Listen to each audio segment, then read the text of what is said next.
गोपाल कृष्ण भगवान की जय।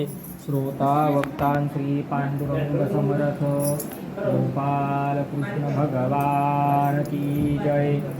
वंशी विभूषित करा नवनीरदाभात पीतांबरा दरुण बिंब फलाधरुष्टात पूर्णेन्दु बिंदु सुंदर मुखात अरविंद नेत्रात कृष्णात् परम किमपि तत्त्वमहं न जामि। मंगलम भगवान विष्णुर्मंगलम गरुडध्वजा मंगलम पुंडरीकाक्षो मंगलाय तनुहै गणनाथ सरस्वती रवि शुक्रम बृहस्पतिं वन्दे संस्मरण नित्यं वेदवाणी प्रवर्तते। ओम गुरुर्ब्रह्मा गुरुर्विष्णु गुरुर्देवो महेश्वर गुरु साक्षात् परब्रह्म तस्मै श्री गुरुवे नमः। नमः पंकजनेत्राय नमः पंकजमालिने नमः पंकजनाभाय नमस्ते पंकजांघ्रये। मातृदेवो भव पितृदेवो भव आचार्यदेवो भव अतिथिदेवो भव। श्रोता वक्तान श्री पांडुरंग समर्थ दिव्य श्री गरुड महापुराण की जय। आपल्याला आहे ना असं एक डबा वगैरे काहीतरी लागणार होतं की थोडं पुस्तक जे ना ते असं राहील। हा द्या ना काही असेल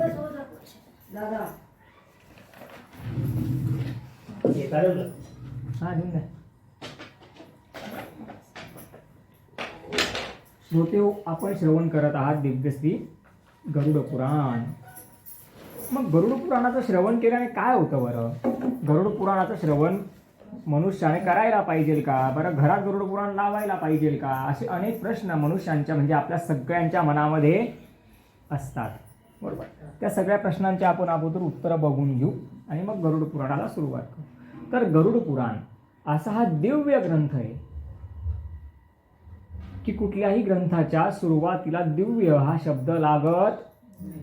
श्रीमद भागवत महापुराण, श्रीमद शिवपुराण, श्रीमद भगवत गीता, दिव्य शब्दा किती पुराण आहे माहिती का तुम्हाला? सगळे मिळून 18 पुराण आहेत। वेदव्यासाने महर्षींनी 18 पुराण लिहिले।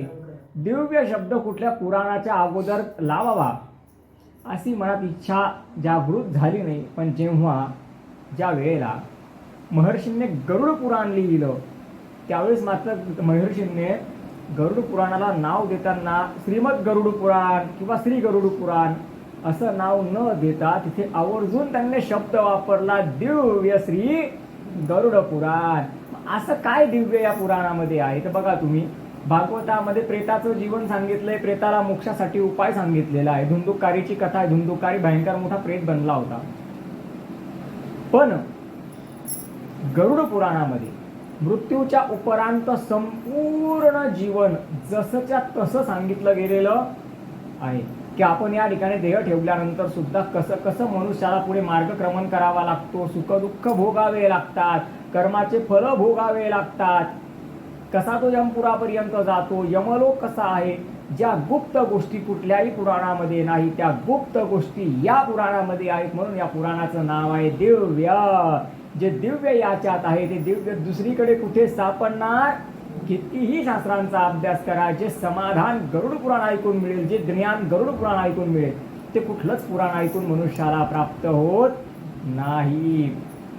कारण मृत्यूच्या उपरांत जीवनावरती जर सविस्तर चर्चा असेल तर ती गरुड पुराणामध्येच आहे।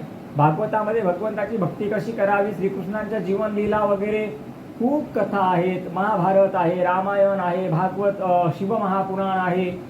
पण हे सगळे पुराण ऐकले ना तरी मनुष्याला त्याच्या प्रश्नांची उत्तरं मिळत नाही किंवा त्याच्या जिज्ञासेची तृप्ती होत नाही। मग ती कुठे होते तर गरुड पुराणामध्ये।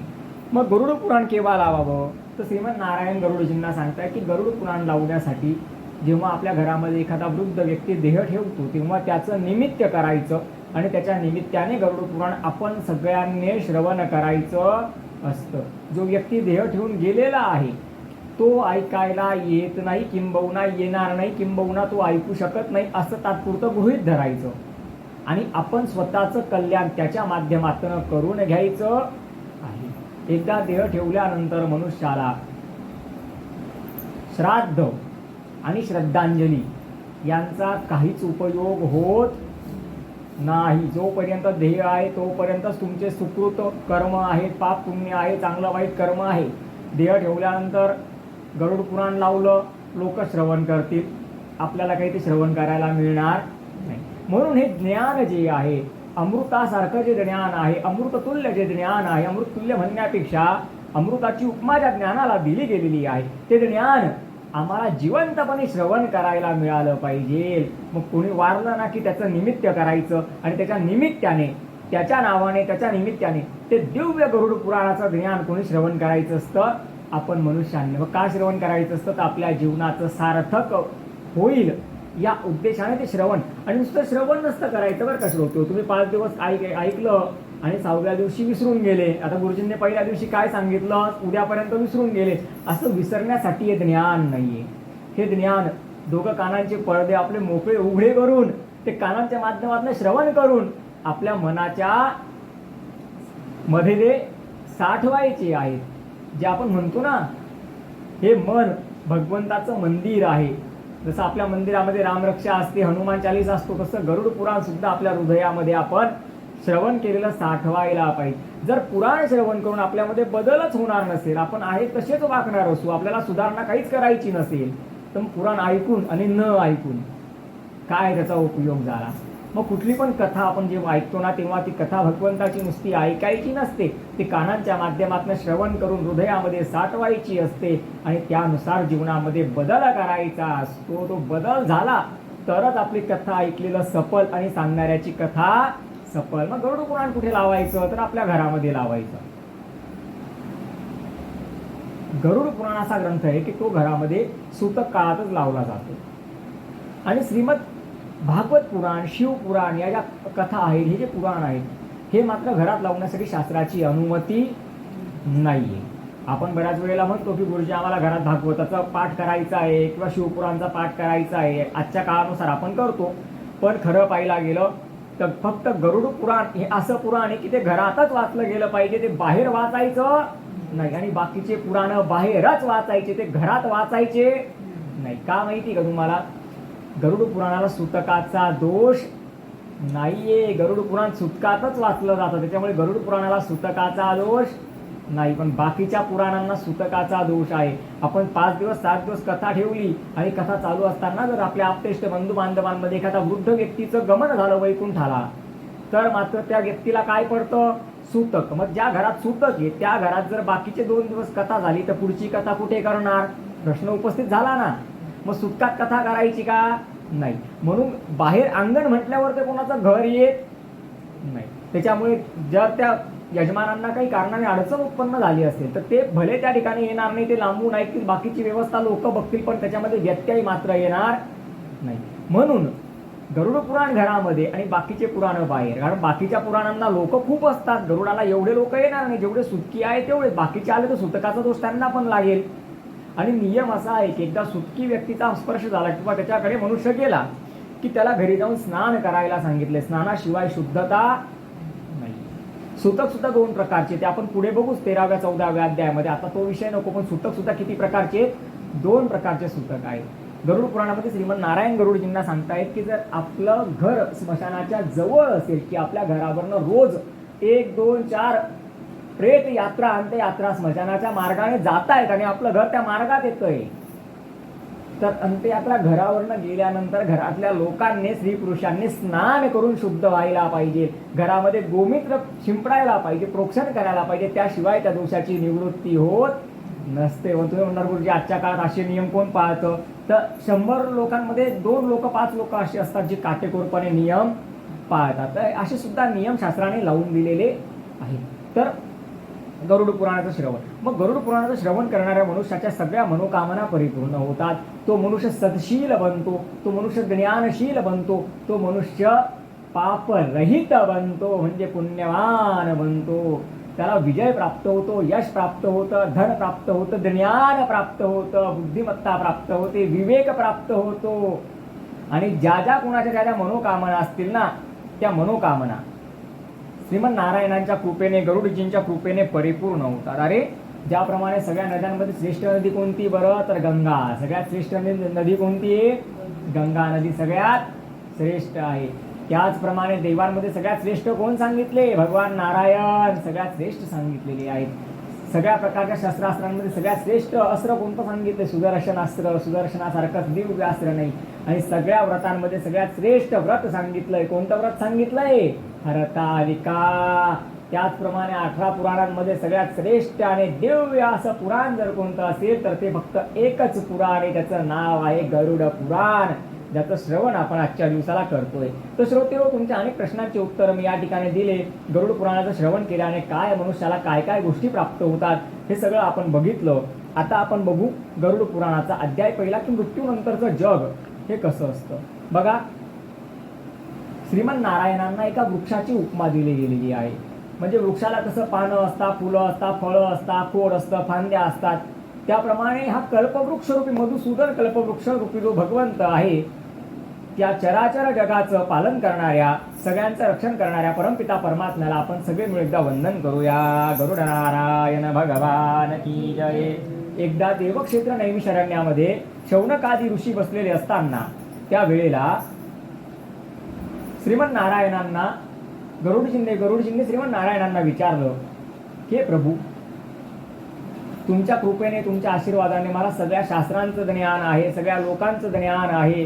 भूलोक असेल, मृत्यूलोक असेल, पाताळ लोक असेल, स्वर्गलोक असेल, ब्रह्मलोक असेल, कैलास असेल, मला जिथे वाटलं तिथे मी तुमच्या आशीर्वादाने जातो येतो, सगळीकडे मला मान मिळतो, सन्मान मिळतो. पण प्रभू, यम लोकाला माझं जाणं कधीच झालं नाही. जिथे पापी लोकांना यातना दिल्या जातात ते यमपूर किती भयंकर आहे, ते यमपूर कसं आहे, ते यमराज कसे आहेत, हे सगळं मला जाणून घ्यायचं आहे. प्रभू, तुमची परवानगी असेल तर मी यमलोकात जाऊ का.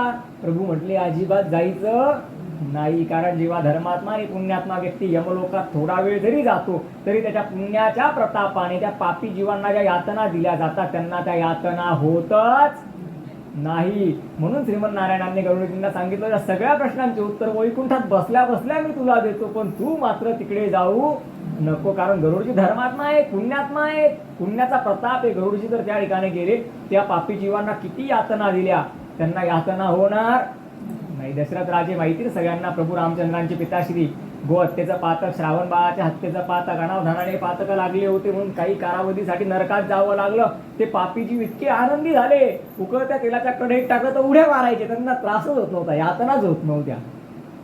किती त्यांना हे केले, यातना दिल्या, शिक्षा दिली, यातनाच होत नव्हत्या.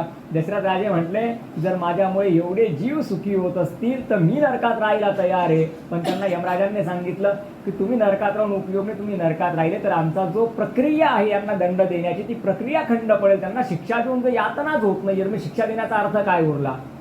त्यामुळे तुम्ही यमलोकात थांबू नका. तर धर्मात्मा पुण्यात्मा व्यक्तीचा एवढा प्रभाव असतो की त्याच्या प्रभावाने त्या नरकातल्या पापी जीवांना यातना सुद्धा होत नाही. बघा, तुम्ही मनुष्य जीवनपर्यंत स्वतःवर सगळ्यात जास्त प्रेम करतो. मनुष्य सगळ्यात जास्त प्रेम कोणावर करतो, स्वतःवर करतो.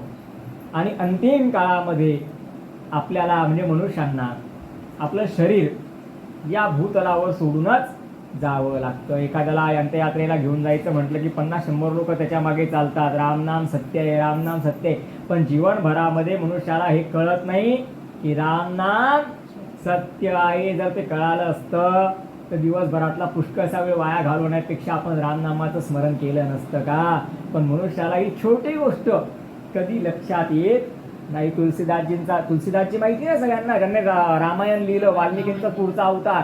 जन्माला आल्या माता मृत्यूला प्राप्त झाली. वडिलांनी विचार केला, कसा भागी बाळ आहे माझं, आल्या माझ्या अर्धांगिनीला स्वर्गवास देऊन दिला. 4-5 वर्षापर्यंत कसं तरी तुलसीदासांना सांभाळलं आणि घरातून एवढ्याशा छोट्याशा बाळाला लांब नेऊन सोडून दिलं की आता हे बाळ पुन्हा माझ्या घरापर्यंत येणार नाही, मला तुलसीदासाचं तोंड सुद्धा पाहायचं नाही. असा अभागी बाळ की जन्माला आल्या माझ्या अर्धांगीला म्हणजे त्याच्या मातोश्रींना स्वर्गवास झाला. वडिलांनी त्याग करून दिला. 4-5 छोटंसं बाळ बिचार. एक आजी होत्या, दया आली किंवा आली, स्वतःच्या घरात राहायला जागा दिली, खायला प्यायला दिलं. 1-2 महिना उलटत नाही, आजीचा स्वर्गवास. लोक विचार करायला लागले, अरे बाळ खूप अभागी आहे, याला आश्रय दिला तर कोणाचं तरी निधन होतं, कोणाचा तरी मृत्यू होतो. एक गुरुजींच्या आश्रमात त्याला जागा मिळाली, तुलसीदासांना जागा मिळाली. तुलसीदास त्या आश्रमामध्ये राहिले. 2 वर्ष 3 वर्ष राहिले, 7-7.5 वर्षांचं वय असेल, त्या गुरुजींचा स्वर्गवास झाला. पण गुरुजी जाता जाता सांगून गेले, बाळा तुझं कोणीच नाही ना, सगळे धिक्कार करतात ना तुझा. राम नामाचं स्मरण मनात ठेव. मोठे मोठे राजे महाराजे पण तुझ्या चरणांवरती नतमस्तक होतील आणि तुला वंदन करतील. तुझं कोणी नाही ना. प्रभू राम तुझे आहेत, तू रामाचा हो. प्रभू राम तुझे आहेत. आणि तुलसीदासांनी अखंड नाम संकीर्तन केलं. आज सुद्धा सत्ययुगापासून कलियुगापर्यंत मोठे मोठे राजे महाराजे तुलसीदासांचा जय जयकार करतात. हनुमान चालीसा कोणी लिहिला? युग सहस्र योजन पर भानु लिल्यो ताही मधुर फल जानू. त्याच तुलसीदासांचं काव्य. गीत रामायण, तुलसी रामायण असे बरेचसे काव्य तुलसीदासांनी लिहिले. आणि स्वतः हनुमानजी त्यांच्या रक्षणासाठी सदा सर्वदा तत्पर राहायचे. एवढी कृपा रामजींनी त्यांच्यावरती केली. पण केव्हा केली?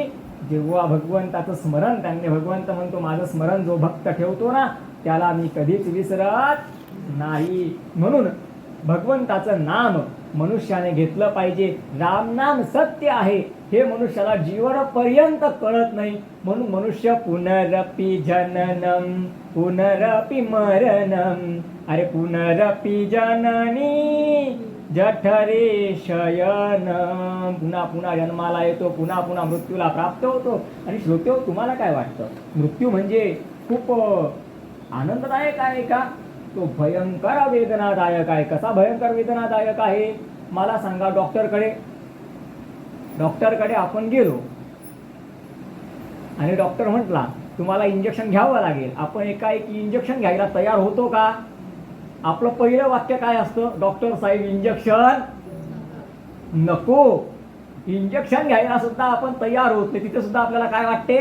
भीती. आणि मृत्यूच्या समयात पायामध्ये घुसलेला काटा सुद्धा बिना कष्ट बिना यातना पायातनं निघत नाही. जो आत्मा मातेच्या उदरापासून ते जीवनपर्यंत आपल्या शरीराला चिटकलेला आहे, पायाच्या नखापासून ते केसापर्यंत जो आत्मा आपल्या शरीरात चैतन्य रूपाने विद्यमान आहे, तो का एवढ्या सहज निघतो का? अरे हजारो विंचू एकाच वेळेला हजारो वेळेस एकाच जागेवरती दंश करताना ज्या यातना होतील त्याची कल्पना केली की लक्षात येतं की प्राण शरीरातून निघताना मनुष्याला किती वेदना होत असतील, किती त्रास होत असेल. एवढं सोपं नाहीये बरं का.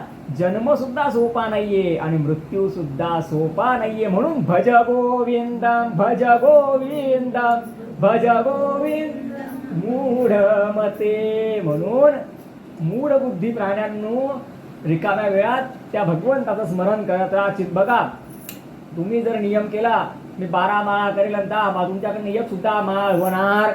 ती क्रिया आहे. क्रिया मनुष्य सतत करू शकत. परत रिपीट करतो, क्रिया मनुष्य सतत करू शकत नाही. त्याच्यामुळे मी तुम्हाला बाकीच्यांसारखं कधीच सांगणार नाही माळ हातामध्ये घ्या आणि आसन टाकून बसा आणि डोळे बंद करून देवाचं ध्यान करून जप करा. ते माझ्याने होत नाही, तुमच्याने होईल का? होणार. मग काय करायचं? काम करताना, उठताना, बसताना, झोपताना, चहा पिताना, टीव्ही बघताना जेव्हा आठवण आली ना त्या भगवंताचं फक्त स्मरण करा, तरी कल्याण झाल्याशिवाय राहणार नाही. तर असा हा प्राण मनुष्याचा अतिशय कष्टाने निघतो. जेव्हा प्राण शरीरातून निघतो ना तेव्हा घुरघुर घुरघुर आवाज यायला लागतो. आपण म्हणतो मरताना गुरुजी राम राम म्हटलं ना सगळे पाप नाश पावतात. अरे इतकं सोपं वाटतं का तुम्हाला? जीवनपर्यंत ज्याने अट्टहास केला आहे श्रीराम जय राम जय जय राम, श्रीराम जय राम जय जय राम, श्रीराम जय राम जय जय राम, त्यालाच मरताना आठवतं श्रीराम जय राम जय जय राम, श्रीराम जय राम जय जय राम, श्रीराम जय राम जय जय राम. अन्यथा मनुष्याला राम सुद्धा तोंडामध्ये येत नाही. अरे श्वास घ्यायची मुश्किल होऊन जाते. कुठे राम तोंडात येणार आहे? म्हणून जोपर्यंत आपली अविकल इंद्रिय आहे तोपर्यंतच त्या परमात्म्याचं भजन, पूजन, स्मरण, अर्चन, दर्शन, स्पर्शन, वंदन जे जे करायचंय ना ते करून घ्या. एकदा शरीराने साथ सोडली मग शेजारी जरी भागवत पुराण असलं तरी आपण तिथपर्यंत जाण्याच्या सुद्धा आपण पात्र उरत. थोडस वय झालं की गुडघे भार घेत नाही, काठी लागते. काठी किती दिवस सहारा देणार आहे बिचारी, ती पण काही फार दिवस सहारा देत. बाल्य वेचिले खेळण्यामध्ये, अरे बाल्य वेचिले खेळण्यामध्ये तुझन पूजिले देवा यौवनी कधी, तुझन पूजिले देवा यौवनी कधी. अरे वार्धकी तनू होई जरा, अरे वार्धकी तनू होई जरा. हे दयानिधे देवा श्री गजानना, धाव पावरे देवा त्र्यंबकेश्वरा. लहानपण जातं खेळण्यात कुदण्यात मौज मस्ती करण्यात, मोठापण तरुणपणा जातो संसार करण्यात, आणि म्हातारपणा नातूपंतू सांभाळण्यात. आणि त्या संसाराच्या व्यापात मनुष्य एवढा म्हातारा होऊन जातो की अंतिम समयात आठवण येते की काहीतरी करायला पाहिजे, पण तेव्हा ना शरीर साथ देत, ना अवयव साथ देत, ना इंद्रिय साथ देत. वेळ गेल्यानंतर उपयोग नाही. साधनांचा उपयोग वेळेवरच. माझ्या हातात सत्ता आहे, माझ्या हातात धन आहे, तोपर्यंत मी दान करू शकतो, मला कोणाला विचारायची गरज नाही. पण माझी संपत्ती माझ्या पोरांच्या हातात गेल्यानंतर मात्र 50-100 रुपये जर मला कोणाला दान करायचे असतील तर माझी असून मागण्याची हिंमत होणार, कारण ते कोणाच्या हातात गेले आता? सत्ता, त्यांची सत्ता आहे, राजा बदलला आहे. म्हणून जोपर्यंत सत्ता आपल्या हातात आहे ना तोपर्यंतच सत्कर्म, जोपर्यंत इंद्रिय अविकल आहेत ना तोपर्यंत पुण्य अर्जन करू. जसं आपण बँकेचा बॅलन्स सांभाळतो ना तसं आपल्या पुण्याचा बॅलन्स सुद्धा मनुष्याने पुढे इतकी दुर्गती होते की ती दुर्गती सहसा म्हणजे किती कल्प चालेल सांगता येत नाही, सांगता येत नाही. म्हणून ते पुण्य अर्जन मनुष्याने करून घ्यायला पाहिजे. तर अशा प्रकारे जेव्हा प्राण शरीरातून निघतो तेव्हा 2 भयानक यमदूत त्याला पाशामध्ये बद्ध करतात आणि शीघ्रगती यमलोकाला घेऊन जातात. त्याला सांगतात की तू जीवनपर्यंत म्हणता ना खोटं असतं, यम खोटा असतो, नरक खोटा असतं, हे खोटं असतं, ते खोटं असतं, खोटं खोटं करून भरपूर पाप केले ना तू. चल तुला आम्ही काय दाखवतो, ट्रेलर दाखवतो, म्हणजे अगोदरचं सगळं काय काय असतं बघून घे. मग त्याला यमलोक दाखवला जातो, यमदूत दाखवले जातात, नरक दाखवला जातो, आणि मग त्याला सांगतात की तुला 13 दिवसांचा कालावधी आम्ही देतो, तू पुन्हा तुझ्या आप्तेष्ट बंधू बांधवांसोबत जा, गुप्त रूपाने त्यांच्या सान्निध्यामध्ये राहा, तुला काय आनंद घ्यायचा घे. पण 13 दिवसात तुझ्या पाप पुण्याचा हिशोब आमचा परिपूर्ण झाला की मग 86,000 योजन यमाच्या मार्गावरती तुला फरफटत ओढत आम्ही घेऊन जाऊ. मग मात्र चालायचा कंटाळा करू नको. इथून जवळच्या दुकानात जायचं तर गाडीशिवाय आपलं काही शक्य होत, पण यमाच्या मार्गावर त्या प्रेतात्म्याला मरकटाप्रमाणे ओढत ओढत घेऊन जातात. तो चालता चालता थकतो, त्याला चापकाचे फटके मारले जातात. ते यातना शरीर प्राप्त होतं, जे यातना शरीर मरत नाही. आणि असं कधीच मनामध्ये शंका आणायची नाही की काहीतरी हे खोटं आहे किंवा सांगायचं म्हणून सांगितलं जातं, ऐकायचं म्हणून ऐकायचं, असं मनात शंका सुद्धा आणायची नाही. या गोष्टी परमसत्य आहेत. आणि याला पुरावा जर पाहिजे तर थोडंसं महाभारत चाललं ना तर पुरावा लक्षात घेतो. जरासंघ 2 भाग करून टाकले जरासंघाचे तरी जोडले जायचे, मरतच नव्हता. यातना शरीर प्राप्त, पापच दुनियाभरचं, कसं काय मरणार? यातना शरीर प्राप्त. शेवटी प्रभूंनी सांगितलं त्याला कसा त्याला मृत्यू प्राप्त होईल. श्रीकृष्णांनी भीमाला सांगितलं असा नाही मरणार, याला यातना शरीर प्राप्त आहे. मग त्याला यातना शरीर जर प्राप्त होऊ शकतं तर गरुड पुराणात सांगितलंय की मृत्यूनंतर यातना शरीर प्राप्त होतं, यातना शरीर का प्राप्त होणार नाही? अलख निरंजन अद्भुत माया जाने ना इंसान तेरी, क्या करता क्या कर दे पल में कुदरत है भगवान तेरी. आपलं शरीर दिसायला एक दिसतं, हे शरीर 3 आवरणांमध्ये आहे. अन्नमय कोश, मनोमय कोश, कारण शरीर, स्वप्नाचा दृष्टा. स्वप्नामध्ये आपण बघतो गणपती बाप्पांच्या मंदिरात गेलो, दर्शन केलं, फेरी मारली, मोदकचा प्रसाद खाल्ला, तिथेच गुरुजी भेटले, गुरुजींना ओळख दिली, आमच्याकडे तुम्ही गरुड पुराणाला आले होते, सकाळी जाग येते. मग स्वप्नात कोणाला बघितलं, कोणाला भेटले, कोणाच्या मंदिरात गेले, कोण होता? तोच स्वप्नांचा दृष्टा, म्हणजे आपला अंतरात्मा, त्याला कारण शरीर म्हणतात. मला सांगा, जे प्रभू इथल्या इथे 3 शरीर फिट करू शकतात जे आपल्याला जाणवत सुद्धा नाही, 4थं पण शरीर आहे बरं का, ते योगी पुरुषांचं असतं की स्वतःपासून ते शरीराचं आवरण 1-1.5 फूट लांब असतं. म्हणजे त्यांच्यापर्यंत सहसा कोणी जाऊ शकत नाही किंवा त्यांना कोणी स्पर्श करू शकत नाही, त्यांच्यापासून लोक लांबच थांबतात. तर ते त्यांचं एक अजून शरीर सांगितले. तर असे अनेक प्रकारचे शरीर आपल्या शरीरामध्ये समाविष्ट असतात. याला मेडिकल सायन्स पण मानतं. अन्नमय कोश, मनोमय कोश, प्राणमय कोश, ज्ञानमय कोश, विज्ञानमय कोश, भरपूर मोठं येते सायन्सचा सगळा विषय तो. तर यातना शरीर प्राप्त होतं आणि यातना शरीराला मग ते यातना कुठपर्यंत भोगाव्या लागतात, जोपर्यंत कर्माचा क्षय होत नाही. मग कर्माचा क्षय कधी होतो? करोडो वर्ष चालतं तेव्हा त्या कर्मांचा क्षय होतो. एक राजाचा राजकुमार होता. लग्न करायचं म्हटलं की त्याला मुलगी द्यायला कोणीच तयार नव्हतं. राजा खूप परेशान झाला, वैताग आला राजाला. आपल्या मंत्रिमंडळाला सांगितलं उपाय शोधा. ते म्हणे जवळच्या जंगलामध्ये, अरण्यामध्ये, नैमिषारण्यामध्ये शौनकादी ऋषी साधना करतात, तप करतात, भूत भविष्य वर्तमान जाणतात, ते काहीतरी उपाय काढतील. म्हणून तो राजा तिथे गेला त्या ऋषींकडे. तर ऋषींना म्हणे मी राजा आहे, माझ्याकडे असं तसं वैभव नाहीये, पण माझ्याकडे असलेल्या नौकर चाकरांचे, सेवकांच्या मुलांचे, मुलींचे लग्न होतात. माझ्या मुलाचं म्हणजे राजकुमाराचं लग्न होत नाही. महाराज असं का बरं, काहीतरी उपाय द्या. ऋषींनी समाधी लावली, सगळा वृत्तांत जाणला आणि राजाला सांगितलं तुझी असेल नसेल तेवढी ताकद लाव, याचं लग्न नाही होऊ शकणार. का नाही होऊ शकणार? अरे मागच्या 7-8 जन्मांपासून बिना स्त्री सुखाचा आहे. म्हणे का असं?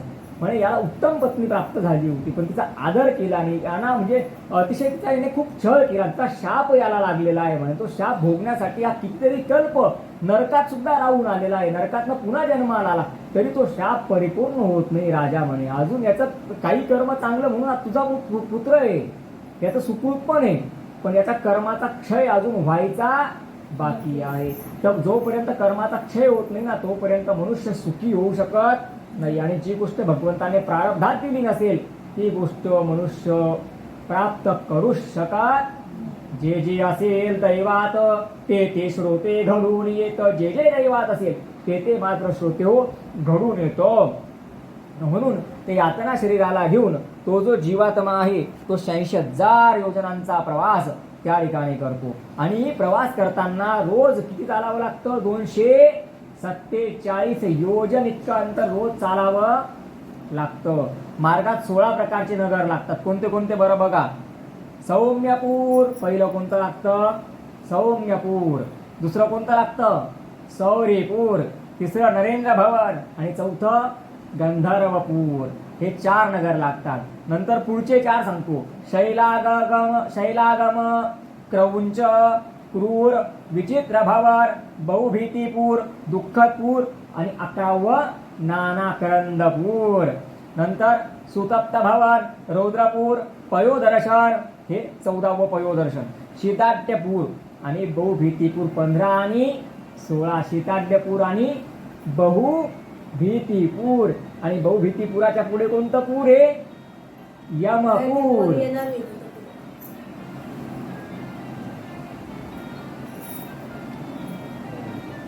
किती नगर बघितले आपण? 16 नगर बघितले. कुठे लागतात? जेव्हा आपण यमाच्या मार्गावरती रोज 247 योजन चालतो तेव्हा त्या मार्गामध्ये हे नगर लागतात. आणि शेवटचं नगर कोणतं सांगितलं? बहुभीतीपूर. आणि त्याच्या पुढचं पूर कोणतं? यमपूर. तर अशा प्रकारे मनुष्य जो आहे तो त्या यमलोकापर्यंत जाऊन पोहोचतो. आणि श्रोते हो, याचबरोबर गरुड पुराणामधील अध्याय 1 या ठिकाणी समाप्त होतो. अध्याय 1 या ठिकाणी परिपूर्ण झाला. सगळ्यांचं कथेकडे लक्ष असू द्या बरं का, मग कथा समजेल तुम्हाला. लक्ष नाही दिलं ना मग कथा समजणार नाही. बघा, गुरुजींचं काम असतं हॉर्न वाजवणं आणि श्रोत्यांचं काम असतं तो हॉर्न ऐकणं. आता मला सांगा, हॉर्न वाजवणारा जास्त फायद्यात राहतो का हॉर्न ऐकणारा जास्त फायद्यात राहतो? ऐकणारा जास्त फायद्यात राहतो. म्हणून कान कथेकडेच असू द्यायचे. तर पहिल्या अध्यायामध्ये श्रोतो आपण बघितलं की कशा प्रकारे या जीवनामध्ये आसक्त असणारा मनुष्य जीवनपर्यंत स्वतःवरती खूप प्रेम करतो, या देहाचा खूप अभिमान ठेवतो. आणि असाच एक दिवस कालांतराने म्हातारा होऊन, वृद्ध होऊन हे शरीर इथे सोडून यमाच्या मार्गावरती 86,000 योजन प्रवास करायला मात्र एकटाच तयार होतो. तेव्हा मात्र आप्तेष्ट, बंधू, बांधव, पत्नी, पुत्र, धन कोणीही सोबत येत नाही. तर श्रोते हो, आपण बघू की कुठल्या महिन्यामध्ये प्रेत कुठल्या भवनापर्यंत, कुठल्या पुरापर्यंत जाऊन पोचतात. आता आपण काय बघितलं? 16 प्रकारचे नगर लागतात. मग कोणत्या नगरात, म्हणजे कोणत्या महिन्यात ते प्रेत कोणत्या नगरापर्यंत जाऊन पोहोचतं ते आपल्याला या अध्यायामध्ये बघायचे. हा यमाचा मार्ग इतका भयंकर आणि एवढा खडतर आहे की वाटेमध्ये अनेक प्रकारचे विंचू किंवा विषारी कीटक जे असतात ते चावा घेत असतात. यातना शरीर असल्यामुळे यातना खूप होता, पण जीव मात्र जात नाही. एकदा मेल्यानंतर पुन्हा मृत्यू प्राप्त होत नाही, ते यातना शरीर असतं. मार्गामध्ये अनेक प्रकारचे भयंकर जंगल लागतात. त्याच्यानंतर कुत्रे किंवा वाघ, सिंह असे हिंस्र पशु जे असतात ते चावा घेतात.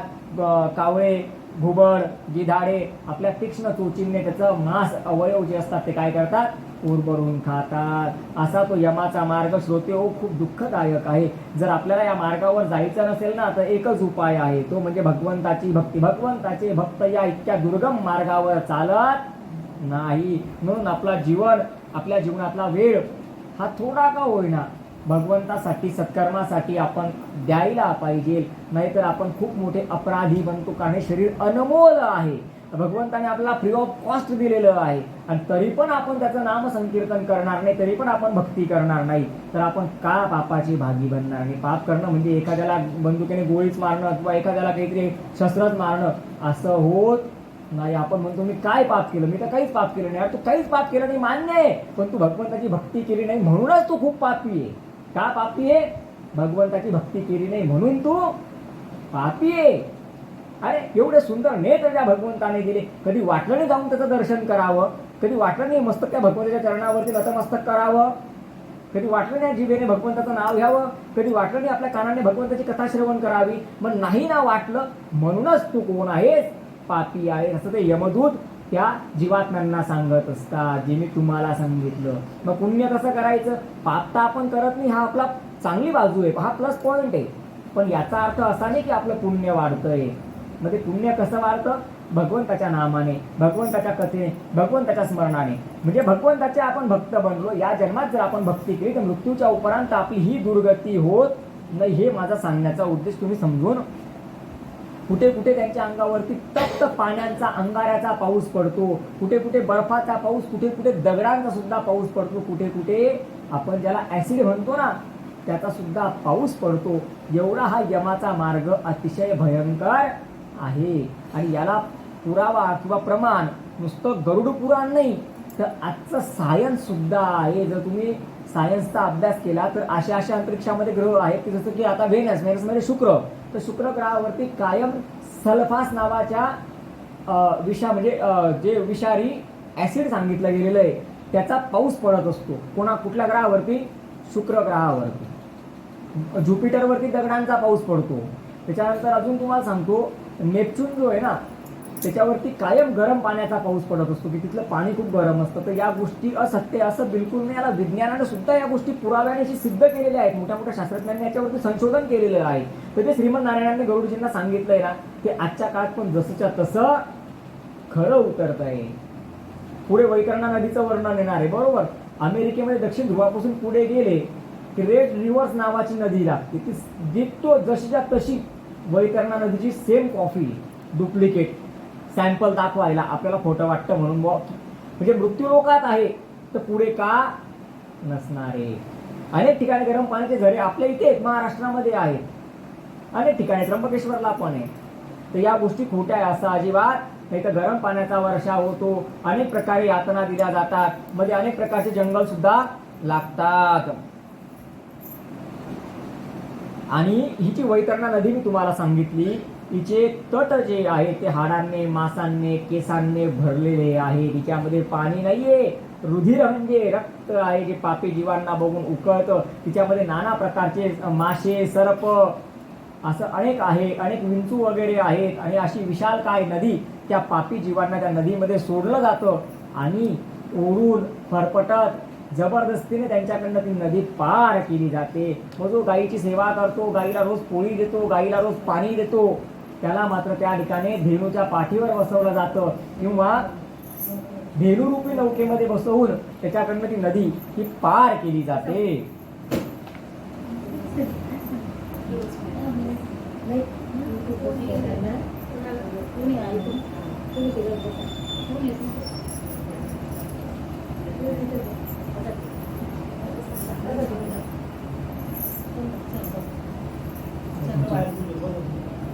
गडबड सांगतो झाल्याशिवाय मला सांगता येणार नाही.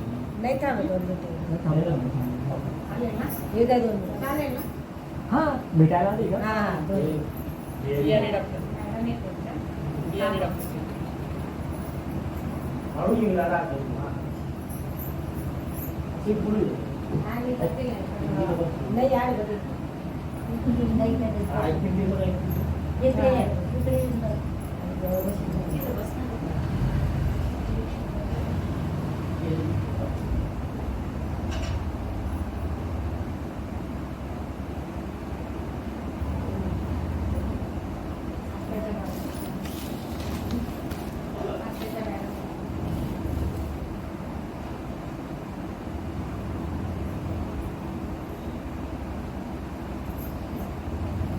बघा, मृत्यूच्या पश्चात स्त्री आत्मा जो असतो ना, तो सुद्धा पश्चाताप करतो की माझ्या पतीची मी सेवा नाही केली, माझ्या पतीच्या हितकारक वचनांचं मी पालन केलं नाही. पुरुष आत्मा जो असतो तो सुद्धा पश्चाताप करतो की माझ्या पत्नीला मी व्यवस्थित प्रेम केलं नाही, किंवा तिला जे हवं नको ते बघितलं नाही, किंवा तिचा मी तिरस्कार केला, म्हणून पश्चाताप करतो. म्हणून जोपर्यंत आपल्या हातामध्ये जीवन आहे ना, सगळ्यांशी आपण कसं वागलं पाहिजे?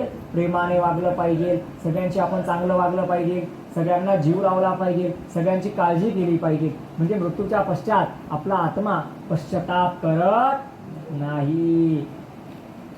तर अशा प्रकारे स्त्री आत्मा सुद्धा मृत्यूच्या पश्चात पश्चाताप करतो आणि पुरुष आत्मा सुद्धा मृत्यूच्या पश्चात पश्चाताप करतो. तर मृत्यूच्या पश्चात आपल्याला पश्चाताप करण्याची वेळ येईल असं मनुष्याचं कर्म या जीवनामध्ये नसावं. मेल्यानंतर आपल्याला परमशांतीचा अनुभव झाला पाहिजे आणि परमशांतीचा अनुभव तेव्हाच होऊ शकतो जेव्हा मनुष्य जीवन अतिशय काटेकोरपणे शास्त्राने सांगितल्याप्रमाणे मनुष्य जीवन व्यतीत करतो. नाही तर मृत्यूच्या पश्चात सुद्धा मनुष्याला पश्चाताप मात्र शिल्लक राहून जातो. मग त्या ठिकाणी मार्गामध्ये पुष्पभद्रा नावाची नदी सुद्धा लागते बरं का. ती नदी खूप छान आहे, ती नदी मनमोहक आहे आणि त्या नदीजवळ एक वटवृक्ष आहे. अशी ती पुष्पभद्रा नावाची नदी आहे.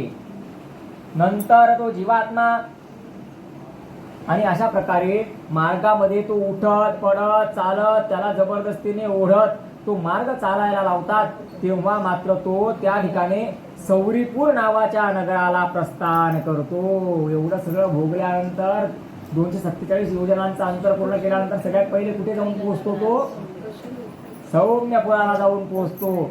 सौम्यपुरानंतर दुसऱ्या महिन्यामध्ये सौरीपुराला पहिले जातो, सौम्यपुराला नंतर जातो, सौम्यपुरानंतर तो जातो नरेंद्र भवन. सौम्यपुरानंतर कुठे जातो? नरेंद्र भवन. नरेंद्र भवन नंतर गंधर्वनगरला, गंधर्वनगर नंतर शैलागम, शैलागम नंतर क्रौंचपूर, क्रौंचपुरानंतर विचित्र भवन. 6 महिने लागतात कुठपर्यंत पोहोचायला? विचित्र भवन. या विचित्र भवनामध्ये यमाचा लहान भाऊ विचित्र नावाचा राजा राज्य करतो, म्हणून या नगराचं नाव काय आहे? विचित्र भवन. आणि विचित्र भवन पर्यंत जायला किती महिने लागतात? 6 महिने लागतात. विचित्र भवन नंतर विचित्र भवनला जातो. विचित्र भवन नंतर तो भरतपूरला जातो. त्याच्यानंतर पुत्राद्वारे वासीपिंडाचे ग्रहण करतो, गरुडा पार करून तो दुःखद नावाच्या पुराला जातो. आणि शेवटी मात्र तो दुःखद नावाच्या पुराला जातो, जिथे त्याला भयंकर दुःख प्राप्त होतं. 9 महिने पूर्ण झाल्यानंतर नानाक्रंदपुराला जातो आणि पुढील यमाच्या मार्गावर तो चालू लागतो. मग 10व्या महिन्यामध्ये कुठे जाऊन पोहोचतो बरं? सुतप्त भवन. 10व्या महिन्यात सुतप्त भवनला जाऊन पोहोचतो. आणि जेव्हा 11.5 महिने पूर्ण होतात तेव्हा रौद्र दर्शन, पयोदर्शन आणि बहुभीतीपुरापर्यंत हे प्रेत जाऊन पोचत असतं. मग त्या ठिकाणी तो आपलं वर्षश्राद्ध जे आपण करतो त्या वर्षश्राद्धाचं अन्न नैवेद्य ते प्रेत ग्रहण करतं आणि मग वार्षिक पिंडाला ग्रहण करून तो शांत होतो. त्यानंतर वर्षाच्या अंती यमपुराच्या नजीक असलेल्या बहुभीतीपुराला जाऊन पोहोचतो. आणि अशा प्रकारे ते प्रेत यमराजांच्या यमपुरापर्यंत जाऊन पोहोचतं. तेव्हा त्यांना यमराज काय म्हणतात? तुम्ही उभ्या आयुष्यामध्ये कधी दान केलं नाही, कधी धर्म केला नाही, म्हणून हे यमदूत पाशामध्ये जखडून तुम्हाला माझ्यापर्यंत दुःखपूर्वक घेऊन आलेले आहेत. तुम्ही धर्मसंचय केला असता, पुण्यसंचय केला असता, शास्त्राने सांगितल्याप्रमाणे आचरण केले असते तर तुम्ही या दुर्गतीला कधीच प्राप्त झाला नसतात. तुम्ही या दुर्गतीला कधीच प्राप्त झाले नसतात. पण तुम्ही शास्त्राप्रमाणे वागले नाही, तुम्ही चांगले कर्म संपादन केले नाही, तुम्ही पाप 10 किलो केलं आणि पुण्य मात्र तुमचं अर्धाच किलो भरलं, म्हणून तुम्ही या दुर्गतीला प्राप्त झाला आहात असं म्हणतात. आणि श्रोतेहो, याच ठिकाणी गरुड पुराणामधील अध्याय 2 या ठिकाणी परिपूर्ण होतोय. 3रा अध्याय आपण बघून घेऊ की बघा, मनुष्य म्हणतो की मी केलेलं पाप भगवंताला कसं कळतं. तर यमपुरामध्ये श्रवण आणि श्रावणी नावाच्या देवता आहेत. श्रवण देव जे आहे ते पुरुषांबद्दलची इत्तमभूत माहिती स्वतःजवळ ठेवतात आणि श्रावणिया ज्या आहेत त्या स्त्रियांबद्दलच्या म्हणजे दिवस रात्र पूर्ण जीवनाची सगळी माहिती स्त्रियांची कोण ठेवतात? श्रावणिया ठेवतात. आणि मृत्यूच्या पश्चात पुरुष आत्मा असेल तर श्रवण देव जाऊन सगळा त्याचा पाप पुण्याचा हिशोब चित्रगुप्ताला सांगतात. आणि पुरुष आत्मा असेल तर श्रवण देव आणि स्त्री आत्मा असेल तर त्यांच्या पत्न्या श्रावणिया. हे श्रवण आणि श्रावणिया असे आहे की खूप दूरचं बघू शकतात, खूप दूरचं ऐकू शकतात आणि स्त्री पुरुषांच्या पाप पुण्याबद्दलची इत्तमभूत माहिती भगवंताच्या कृपेने, भगवंताच्या शक्तीने त्यांना ती प्राप्त होत असते. ते यमराजांना सांगतात. जर पुण्यवान व्यक्ती असला तर ते आपल्या बाजूने आपला बचाव करतात, पण आपले जर पाप खूप असले ते यमराजांना आपल्याबद्दल सांगतात की महाराज खूप दुष्ट आहे, खूप दुराचारी आहे, खूप पापी आहे, याला कठोर दंड द्या, याने काहीच पुण्य केलेलं नाही, अशा प्रकारे ते सांगतात. तर अशा प्रकारे श्रवण आणि श्रावणिया, सूर्य, चंद्र, वायू, अग्नी, आकाश, भूमी, जल, यम हे सगळे आपल्या मनुष्यांच्या पाप आणि पुण्याला साक्षी असतात. म्हणून असा विचार कधीच करायचा नाही की आपण केलेलं पाप आणि पुण्य भगवंताला कळणार. पाप करोनी पापी मन हे सैरा वैरा पळतैर, काय काय केलंस भल्या मानसा देवाला सार कळतैर. अरे काय काय केलंय ना, चांगलं वाईट शुभाशुभ हे भगवंताला सगळं बरोबर कळत असतं. श्रवण आणि श्रावणी हा सगळा इत्तमभूत वृत्तांत हा सांगत असतात. चित्रगुप्त, यम आणि यमदूत हे सगळे अक्राळ विक्राळ आणि भयंकर आहेत. यम यम यम यक्षरूपम दशदिशी वदनम भूमिकंपायमानम सं सं संहार मूर्तिम शिरमुकुटाम शेखरम चंद्रबिंबम दम दम दम दीर्घकेशम विकृती नखमुखम चोर्ध्वरेखान्तपालम पम पम पम पापनाशनम प्रणत पशुपतीम भैरवम क्षेत्रपालम. अशा प्रकारे काळाप्रमाणे भैरवाप्रमाणे आमचे यमराज भासत असतात की ज्यांचे विकृत मुख आहे, विकृत नख आहे, विकृत केस आहे, ज्यांना बघूनच पापी जीवात्मा मलमूत्र त्याग करतो. इतके भयंकर यमदूत आहेत. पण कुणासाठी भयंकर आहेत? ज्यांनी पाप केले त्यांच्यासाठी भयंकर. आणि जे पुण्यात्मा आहे, धर्मात्मा आहे, त्यांच्यासाठी श्रीमन नारायणांचं दुसरं रूप म्हणजे यमराज, ज्यांना बघून भीती वाटत नाही. यमराज वेगळे आणि धर्मराज वेगळे. पुण्यात्म्या व्यक्तीला यमराज दर्शन देत नाही, त्याला धर्मराज दर्शन देतात. आणि पापात्मा व्यक्तीला यमराज दर्शन देतात. ज्यांचे नेत्र अतिशय रक्तवर्णाचे लाल झालेले, ज्यांचा आवाज म्हणजे बोलल्यानंतर आकाशामध्ये विजा कडकडाट व्हावा असा त्यांचा भयंकर आवाज आहे. जे लोक वासना, क्रोध आणि पापी लोकांच्या संगतीमध्ये केलेले पाप अतिशय दुःखदायक, वेदनादायक आहे. आपण पापी लोकांच्या सोबत संगतीमध्ये राहून जर पाप आचरण केलं तर आपण केलेलं पापाचरण हे खूप दुःखदायक आणि वेदनादायक आहे. अरे मूर्ख लोकांनो, तुम्ही पाप का केले?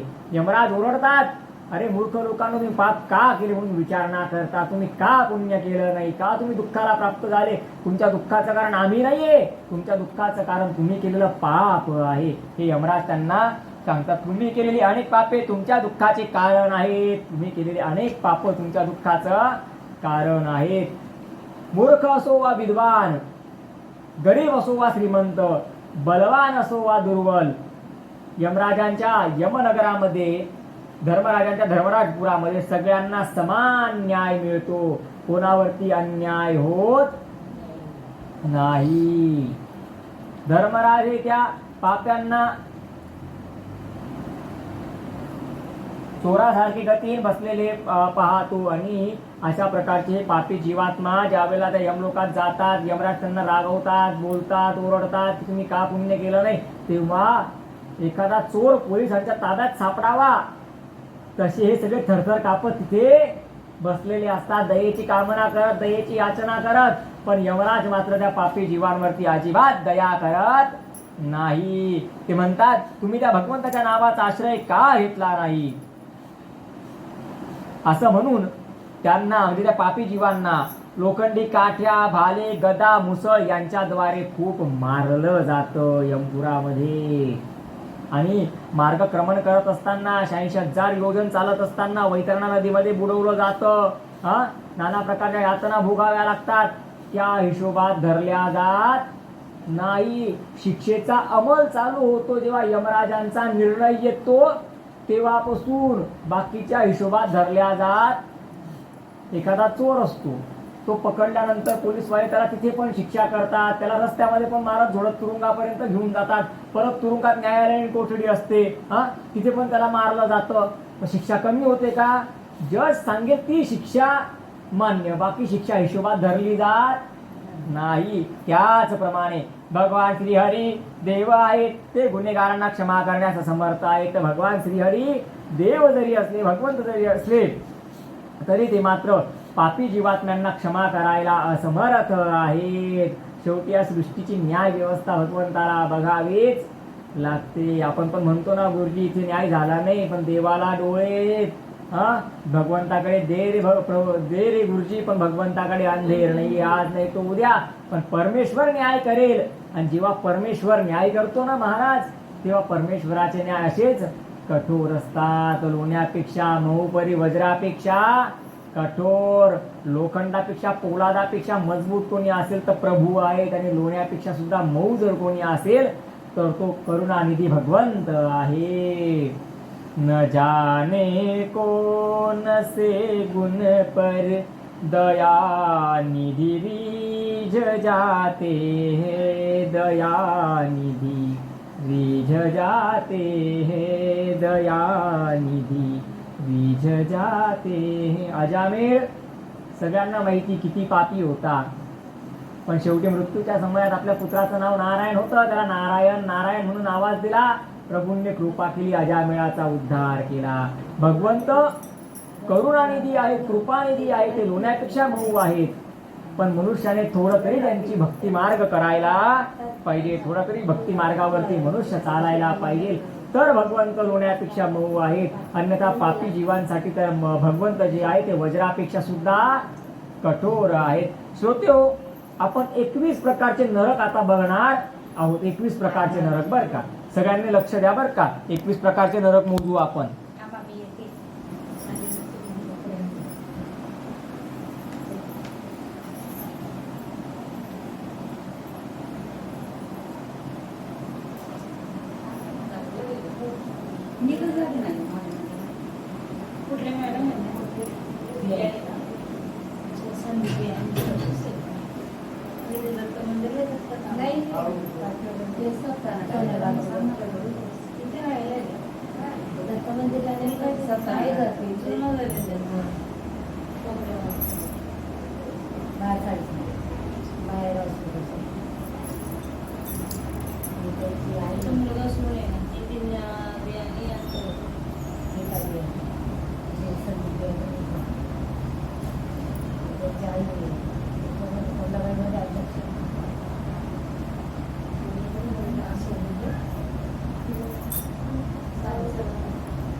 श्रोते हो, आपण श्रवण करतात दिव्यश्री गरुड पुराण अध्याय क्रमांक 3. तर आत्ता आपल्याला बघायचे 21 प्रकारचे मुख्य नरक, ज्या नरकांमध्ये पापी जीवात्म्यांना यमराजांच्या आदेशाने शिक्षा भोगण्यासाठी अनेक कल्पापर्यंत सोडून दिलं जातं. तिथे मात्र त्यांचा कोणी त्राता वाली उरत नाही. अनेक अनेक प्रकारच्या यातना त्या नरकांमध्ये दिल्या जातात. मग कोणते कोणते नरक आहे बरं? तामिशर, तुम्ही एक म्हणायचं बरं का. एक तामिशर, लोहशंकू, महारौरव, शाल्मली, रवरव, कुम्मल, कालसूत्र, कोटिमृत्तिक संघात लोहितोद संभीष संप्रतापन महानिर्त काकोल संजीवन महापथ अभिची अंधता मिश्र कुंभीपाक संप्रतापन शेवटचं तापन नावाचं नरक आहे 21वे. हे मुख्य नरक आहे. हे सगळ्यात भयंकर नरक आहे. याच्यामध्ये वैतरणीचा हिशोब समावेश केला गेलेला नाही. ती वैतरणी पण अशी तशी नाहीये. ती पण भयंकर कष्टाने पार करावी लागते. इथे साधा आपल्या पांढरा नदीला पूर येतो तर त्या पुराच्या आवाजाने आपल्याला धडधड व्हायला लागून जाते. तर वैतरणा किती भयंकर नदी असेल तिच्यावरनं कल्पना करा तुम्ही. अशा प्रकारे 21 नरक आपण बघितले.